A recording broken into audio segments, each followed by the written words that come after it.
అందరికీ నమస్తే. రేవంత్ రెడ్డి ముఖ్యమంత్రిగా ప్రమాణ స్వీకారం చేసి 120 రోజులు దాటింది. అంటే 4 నెలలు పూర్తయింది. 100 రోజుల్లో హామీలను అమలు చేస్తామని మాటిచ్చి అధికారంలోకి వచ్చిన కాంగ్రెస్ పార్టీ ఇప్పుడు 120 రోజులు దాటినా ప్రకటించిన హామీలను ఎక్కడా అమలు చేయడం లేదు. డిసెంబర్ 9 తారీఖు రాగానే అమలు చేస్తామన్న హామీలను ఒక్కసారి మనం గుర్తు చేసుకున్నాం. 2 లక్షల రుణమాఫీ. ఇవాళ రుణమాఫీ చేసిన వాళ్ళందరూ నేను విజ్ఞప్తి చేస్తున్నా, ఎంబడే బ్యాంకు పోయి 2 లక్షలు తెచ్చుకోండి. డిసెంబర్ 9 నాడు నేను రాగానే మాఫీ చేస్తాను. ఏమైంది నీ 2 లక్షల రుణమాఫీ? 15,000 రైతు బంధు. వ్యవసాయ పనులు మొదలయ్యే ముందల్లే సంవత్సరానికి ప్రతి రైతుకు ఎకరాకు 15,000 రూపాయలు రైతు భరోసా పథకం కింద ప్రతి రైతును ఆదుకునే బాధ్యత కాంగ్రెస్ పార్టీ తీసుకుంటుంది. 10,000 రూపాయల రైతు బంధుకే దిక్కులేదు. 4,000 పెన్షన్. పెన్షన్ ఎంత వస్తుంది? 2,000 వస్తుంది కదా. వచ్చే నెల డిసెంబర్ 9 నాడు 2,000 కాదు, ఇందిరమ్మ రాజ్యం వచ్చి నీకు 4,000 రూపాయల పెన్షన్ వస్తుంది. వేసింది 2,000, అందులో 1 నెల కట్టు. కళ్యాణ లక్ష్మి, తులం బంగారం. ఈ నెల అయితే 1,00,000, వచ్చే నెల మీరు తీసుకుంటే 1,00,000తో పాటు తులం బంగారం ఆడబిడ్డలకే ఇచ్చి తెలంగాణలో ఉండే పెళ్ళయ్య ప్రతి ఆడబిడ్డకు తులం బంగారం ఇవ్వడం ద్వారా ఈ తెలంగాణను బంగారు తెలంగాణ చేసే బాధ్యత కాంగ్రెస్ పార్టీ తీసుకుంటుంది. 1,00,000 రూపాయల చెక్కు కనిపిస్తలే, తులం బంగారం దొరుకుతలే. వరికి 500 రూపాయల బోనస్. వరి పండించేటువంటి రైతులకి వరి పంటకి క్వింటాల్కి 500 రూపాయలు అదనంగా బోనస్ ని ప్రకటిస్తా ఉన్నారు.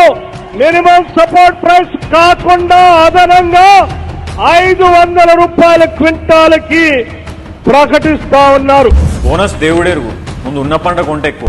కౌలు రైతులకు రైతు బంధు. కౌలు రైతులను కూడా గుర్తించి ప్రతి ఎకరాకు 15,000 రూపాయలు కౌలు రైతుల గుడియానికి కాంగ్రెస్ పార్టీ నిర్ణయం తీసుకుంది. భూమి ఉన్న రైతులకే రైతు బంధు ఇస్తలేడు, కౌలు రైతులకు ఇంకేమిస్తాడు? యువ వికాసం విద్యార్థులకు 5 లక్షల క్రెడిట్ కార్డు. ఇది నోటుతో నవ్వేదైతే కాదు. యువ వికాసం పేరు మీద మీకందరికీ విద్యార్థులకు 5 లక్షల రూపాయల బ్యాంకు గ్యారెంటీ కార్డు ఇస్తే మీరు ఫీజులు కట్టుకోవచ్చు, మీరు కంప్యూటర్ కొనుక్కోవచ్చు, మీరు ఐప్యాడ్ కొనుక్కోవచ్చు, మీకు కావాల్సిన ల్యాప్టాప్ కొనుక్కోవచ్చు. మీరు ఉన్నత చదువులు చదవడానికి 5 లక్షల రూపాయల బ్యాంకు గ్యారెంటీ కార్డు ఇచ్చే బాధ్యత కాంగ్రెస్ పార్టీ. మహాలక్ష్మి పథకం కింద ప్రతి మహిళకి 2,500 రూపాయలు. ఇప్పుడు ఆ ముచ్చట అసలు సప్పుడు లేదనుకో. ప్రతి నెల 1 తారీఖు నాడు ఆడబిడ్డల ఖాతాలో 2,500 రూపాయలు ప్రతి నెల ఆడబిడ్డల ఖాతాలో వేయాలని కాంగ్రెస్ పార్టీ నిర్ణయం తీసుకున్నది. నిరుద్యోగులకు 4,000 రూపాయల నిరుద్యోగ వృత్తి. నిరాశ చెందుతున్న నిరుద్యోగ యువకులకు ప్రతి నెల 4,000 రూపాయల నిరుద్యోగ వృత్తిని ఇచ్చి నిరుద్యోగ యువకులను కాంగ్రెస్ పార్టీ ఆదుకుంటుంది. నిరుద్యోగ వృత్తి ఊసేలేదు. విద్యార్థులకు ఉచితంగా ఎలాంటి అప్లికేషన్ ఫీజు లేకుండా పరీక్షలు. టెట్ ఫీజు ఎంత? 1 పేపర్ కు 1000, 2 పేపర్లకు 2,000. ప్రతి విద్యార్థినికి ఉచితంగా స్కూటీ.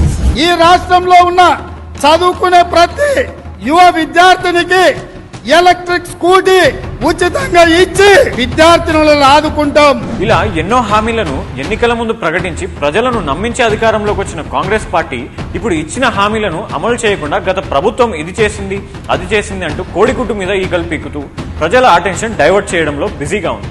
గతంలో ఇచ్చిన హామీల నుంచి ప్రజలను డైవర్ట్ చేసి ఏవో మాయమాటలు చెప్పి మళ్లీ రానున్న ఎన్నికల్లో ప్రజల నుంచి ఓట్లు రాబట్టే ప్రయత్నం చేస్తుంది. మళ్లీ మనం వాళ్ళ మాటలు నమ్మి ఓట్లు వేస్తే ఇచ్చిన హామీలను పక్కన పెడతారు, మోసం చేస్తారు. హామీలు అమలు కావాలంటే లేదా అమలు చేయించాలంటే రానున్న లోక్సభ ఎన్నికల్లో కాంగ్రెస్ పార్టీకి ఓటు వేయకుండా బుద్ధి చెప్పాల్సింది.